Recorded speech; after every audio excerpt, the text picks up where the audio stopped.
Media Mike Radio, the voice of the everyday citizen. Let's rock on the mic.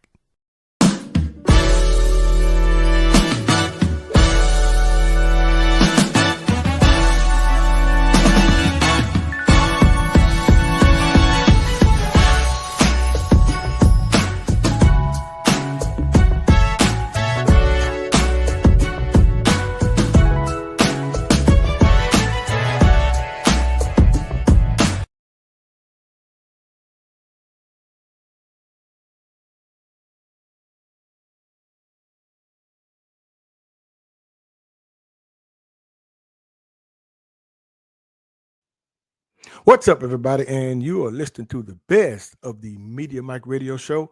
I am your host, the Media Mike Speaks, sponsored by New Justice Media, where we are the voice of the everyday citizen. The time is now 40 minutes past the hour here in the Lone Star State.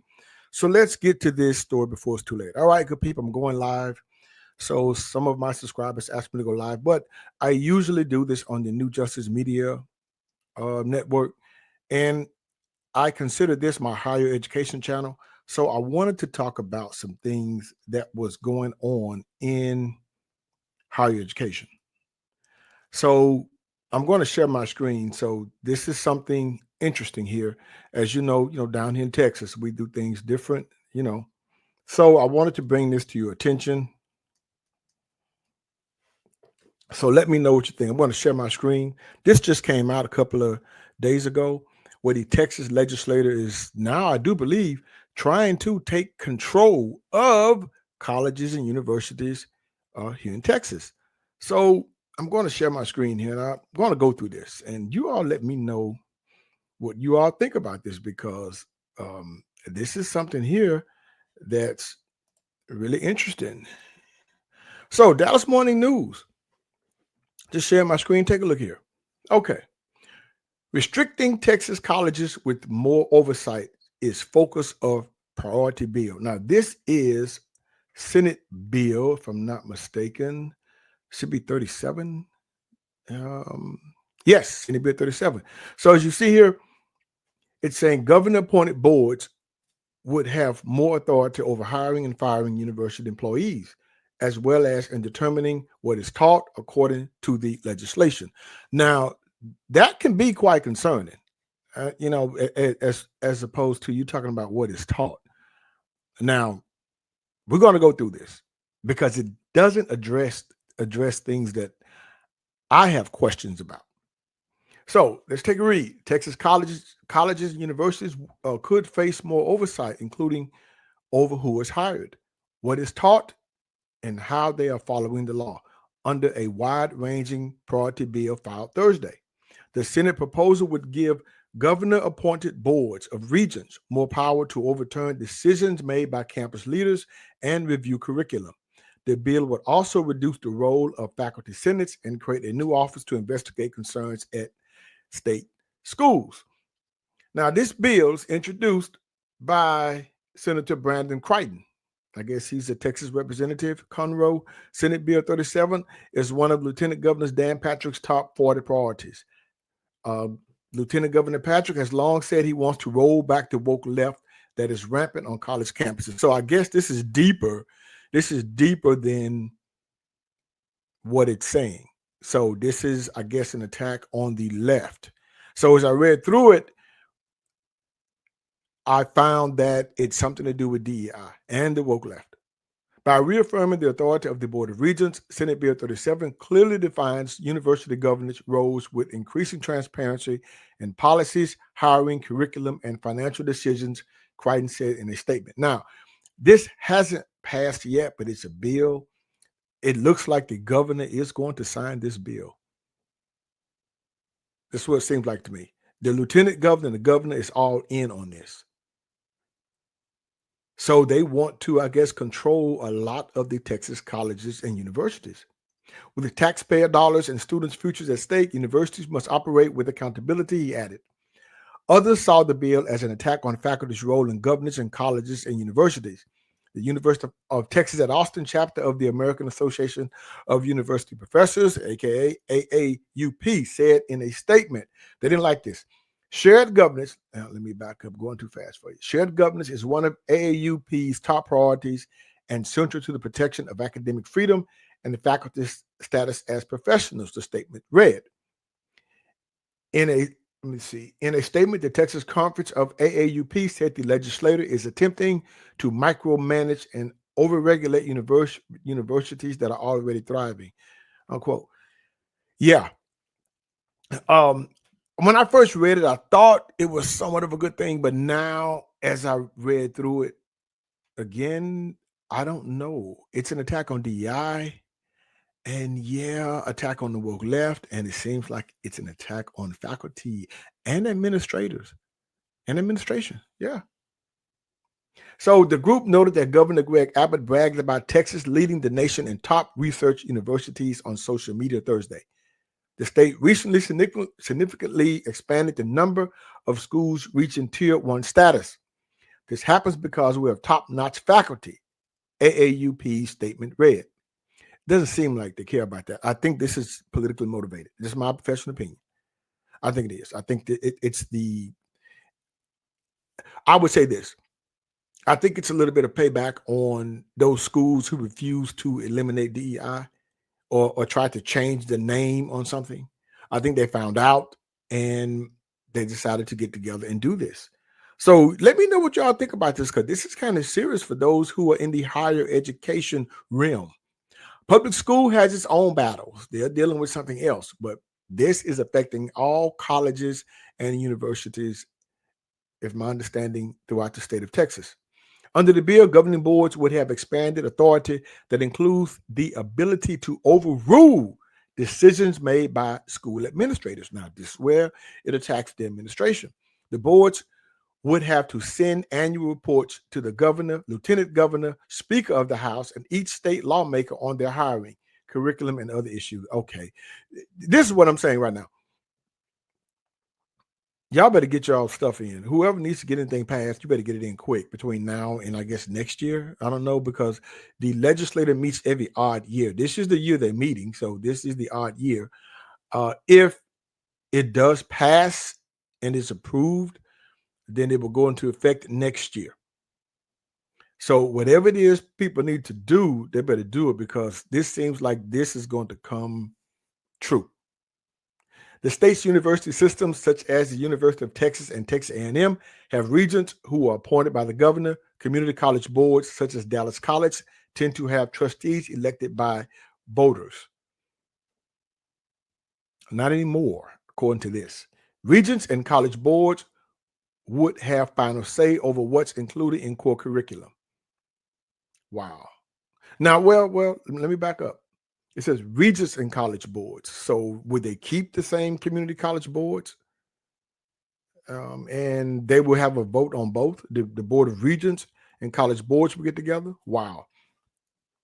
After a committee review of material to ensure the curriculum does not endorse specific public policies, ideologies, or legislation, a general education review committee appointed by the board would make recommendations on maintaining or eliminating courses. Wow. I know where this is going. Meanwhile, the governing boards would be responsible for hiring the positions of vice president, provost, associate or assistant provost, and dean, according to the bill. Historically, faculty members and other administrators are involved in interviewing and hiring processes for these positions. So they are taken out of the hands of the administrators as far as the top administrative positions and putting it in the hands of these governing boards. Faculty senates or councils would be overhauled to limit their power and could be established only by governing boards under the proposal. For example, faculty members wouldn't be allowed in decision-making during a grievance review or faculty discipline. Wow. Well, okay, what's funny about this is, well, faculty members have been allowed to a certain degree in grievance reviews, but they've been somewhat locked out too by administrators. That's kind of interesting. Now, this is interesting.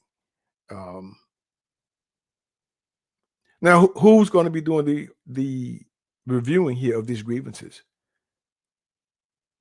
Wow. So let me read that again. For example, faculty members wouldn't be allowed in decision making during a grievance. review or faculty discipline. Interesting. Huh. Typically, faculty senates develop curricula and approve academic policies.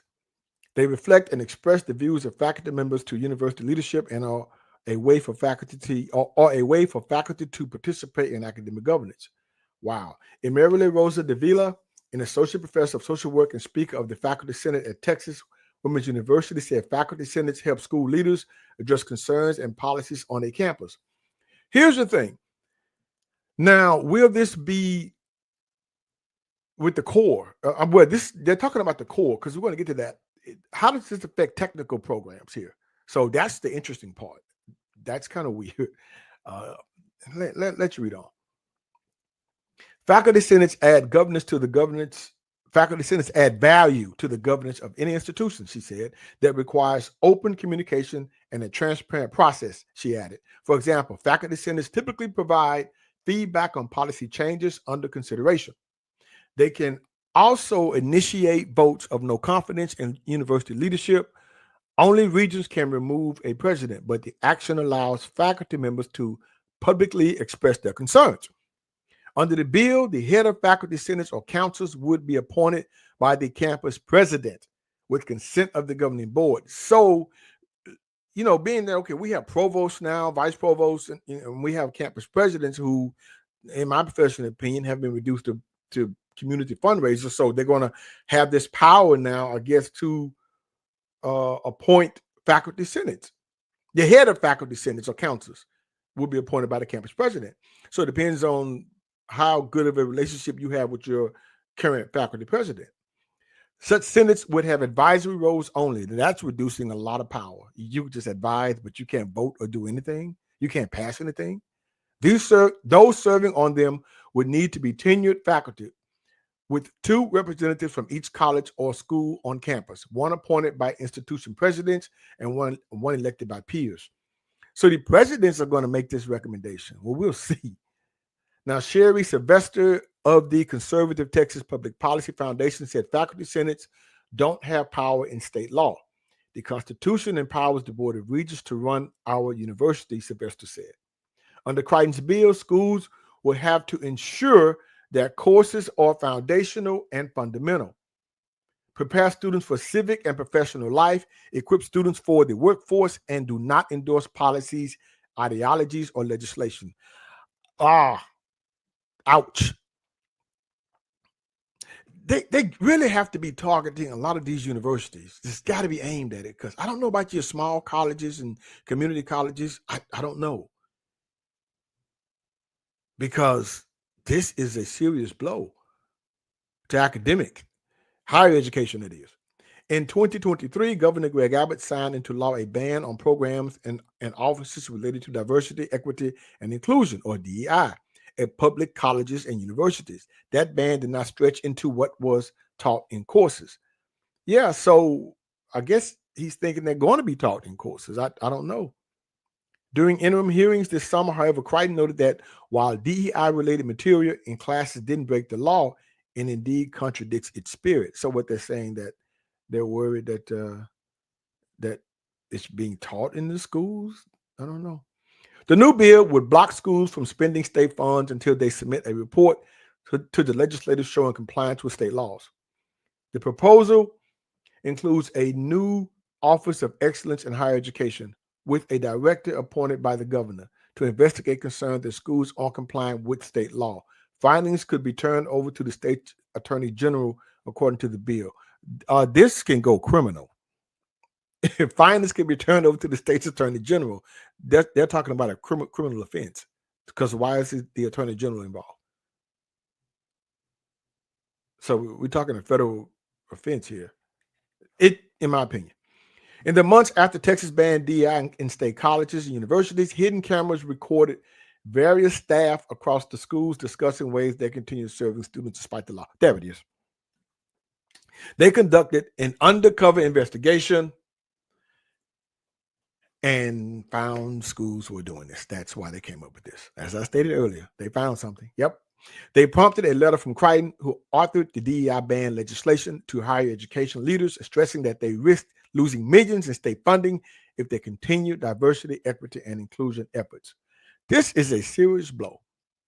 Last month, Crichton and Senator Paul Betancourt of Houston sent a letter to college leaders noting they found instances where schools continued DEI work under a different name, particularly at health-related institutions, so they were freezing state funding at previous levels. All state colleges and universities were expected to give lawmakers clear and indisputable evidence that DEI programming had been fully eliminated from operations and that leaders were complying with the letter and the spirit of the law, according to the letter. That's it. Wow.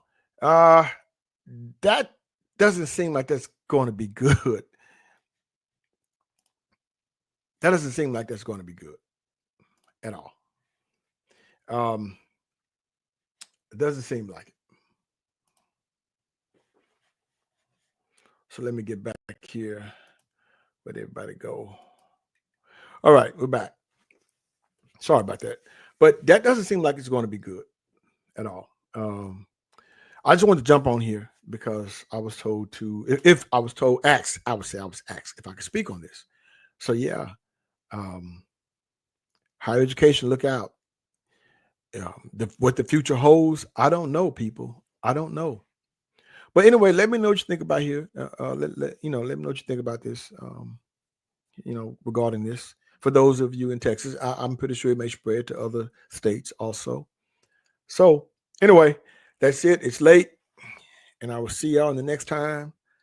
And so until next time, this is your guy, Mr. Educator, Mr. Communicator, Mr. Free Thinker. Subscribe, share, and like to keep me rocking on the mic. Have a good night.